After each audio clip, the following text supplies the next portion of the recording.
I'm exceedingly optimistic, which means that I need to be even more cautious. I believe that currently my target is about $2,590 short term over the next 30 to 45 days. And I've said that knowing that it could happen in 2 weeks. It's been amazingly strong. But that's my interim target. I believe that after this, we'll get a correction. And then this final fifth wave, as we got here, before we enter a corrective cycle. And that's really what I'm looking at in terms of my interim forecast and my forecast towards the end of the year, first quarter next year, which is why I'm looking for $2,700 in gold per ounce by the end of the first quarter 2025. Gold is poised for a parabolic rally following a breakout expected in early 2024. Reflecting back to 2020, the bull run ended with a sharp 15% rally over 3 weeks, which was preceded by a gradual 5% increase over the same period. Since April of this year, gold has achieved a new all-time record close on 3 separate occasions, echoing the events of 2011 when it first broke through the $1,900 mark. Currently, the price of gold is rapidly climbing, approaching the significant $3,000 milestone. As of now, gold stands at $2,505, its highest level in history. This sudden surge has prompted analysts to revise their forecasts. However, despite this momentum, the gold market experienced a substantial price decline on Thursday, with prices dropping $30 per ounce, marking the most significant drop since August 5th. This pullback follows a remarkable rally that saw gold futures gain over $100 since the first week of August. Gary Wagner of thegoldforecast.com remains exceedingly optimistic about the current state of the gold market.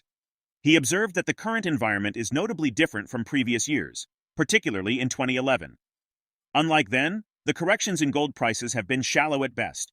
Every time there's a dip, something seems to push the price back up, often above $2,500. Gary Wagner pointed out that there have been tremendous rallies, with the first taking gold up to about $2,300 and the second to around $2,500. The latest all-time high in gold follows a strong rally seen in recent months. The yellow metal has surged in response to the prospect of lower U.S. interest rates, with the Federal Reserve widely expected to cut rates next month.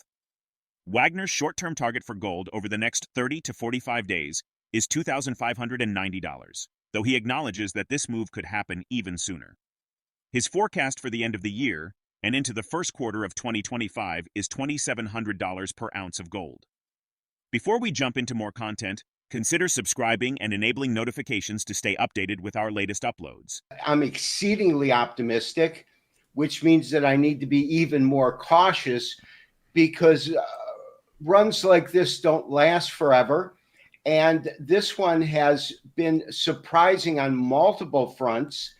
And it's an exciting time because we've seen, in terms of a historical basis, gold really run to a new all-time record close on 3 occasions since April of this year. And I was just thinking about something that really hasn't gone in my head prior to the introduction. And that is, I recall what it was like middle of 2011 when gold hit the first major new all-time record high and breached 1900. My God. I remember thinking it's going to go straight to 2000, and rather than do that, it fooled around. It traded in a range between 1900 and 1800 before collapsing, and then over a 5-year period, not finding support till 1020. And that was in the end of 2015, beginning of 2016.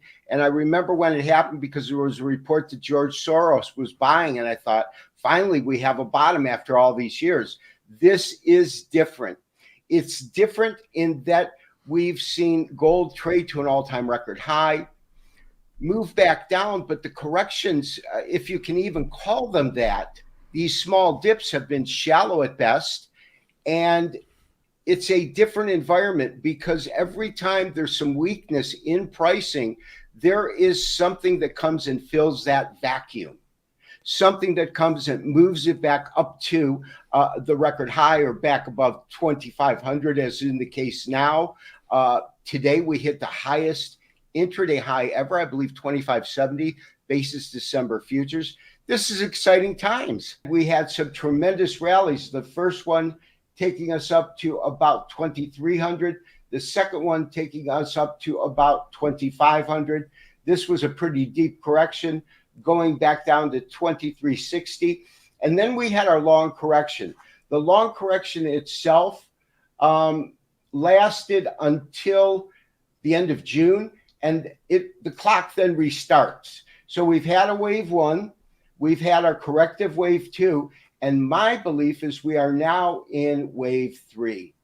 And this is where the forecasting comes into play.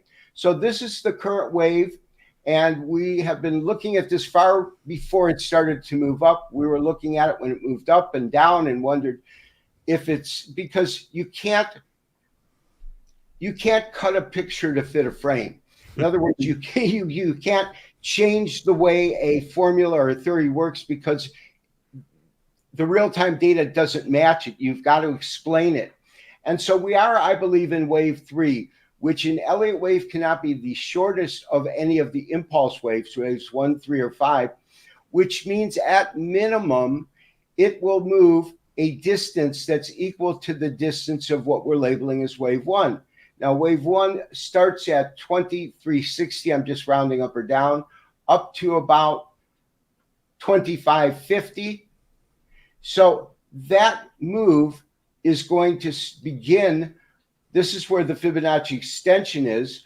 We've measured this. We're starting from the end of the correction, a one-to-one relationship. In other words, if this current rally has the same amount of dollars gained in gold as this, what we're calling wave one, it would take gold to $2,585. And that, to me, is my first target. It could go higher. It can go as high as 1.618. But I've been so surprised. I'd rather be long by underestimating it than calling for $4,000 gold right now. So I believe that currently my target is about $2,590 short term over the next 30 to 45 days. And I've said that knowing that it could happen in 2 weeks. You know, it's been amazingly strong. But that's my interim target. I believe that after this, we'll get a correction. And then this final fifth wave, as we got here, before we enter a corrective cycle. And that's really what I'm looking at in terms of my interim forecast and my forecast towards the end of the year, first quarter next year, which is why I'm looking for $2,700 in gold per ounce by the end of the first quarter 2025. It's been a rewarding year for precious metals investors, but as August draws to a close and 2025 approaches, one thing is clear. 2024 has been the year of the miners. Gold and silver, which have always held a special place in the hearts and economies of nations, are experiencing intriguing price movements as of August 2024. These fluctuations reflect the complex interplay of global and local economic factors. Gary Wagner admitted that the charts have left him baffled. He observed that the once strong tandem and high correlation between gold and silver that existed a few years ago seems to have diminished. However, he finds it bewildering that silver seems to be capped at $33. Let's now turn our attention to the video again. The charts leave me baffled, I'll be honest with you. The fact that if we look historically, when gold made its first historic move in the middle of 2011, we saw silver spike to $50. Gold has moved to new all-time record moves many times this year, and silver has remained range bound, with the upper level being 33. In 2021 it hit between 32 and 33. Right now silver is flirting again with just over 29. The tandemness and high correlation between moves in gold and silver that existed a couple of years ago do not seem to exist now. That's what I can say. They're moving in tandem when they want to, which is less than they used to be, which was gold and silver. When gold moved up, silver would move up, and typically silver would move with a greater percentage gain on times of price ascent, and then larger drawdowns. In other words, it would have more significant price declines during periods of correction. But the fact that it kind of got locked at that $33 cap is bewildering to me. I could suggest a lot of possible reasons that that would happen, but I don't want to be a conspiracy theorist because industrial use and demand have been there. So why has it been have such a lackluster performance when gold was performing well? I can't answer that question honestly. I can make the observation that what you're saying is absolutely correct. I mean, your point is spot on, and it is a valuable insight. Why? I don't have a clue. Is my truthful answer. In August 2024, gold prices reached record highs, surpassing $2,500. Despite this surge, UBS analysts believe the gold market is not overvalued. They consider macroeconomic factors, investor positioning, and market dynamics, concluding that there is still potential for further price increases. A favorable macroeconomic environment has largely driven the recent rally in gold prices. UBS analysts highlight several factors that have aligned to support the precious metals ascent. Do you believe that gold and silver are still safe havens in today's market? Or are there other assets that you think offer better protection? We want to hear from you. Feel free to leave your thoughts in the comments. Give a thumbs up if you liked what you saw and subscribe to stay connected with our ongoing exploration.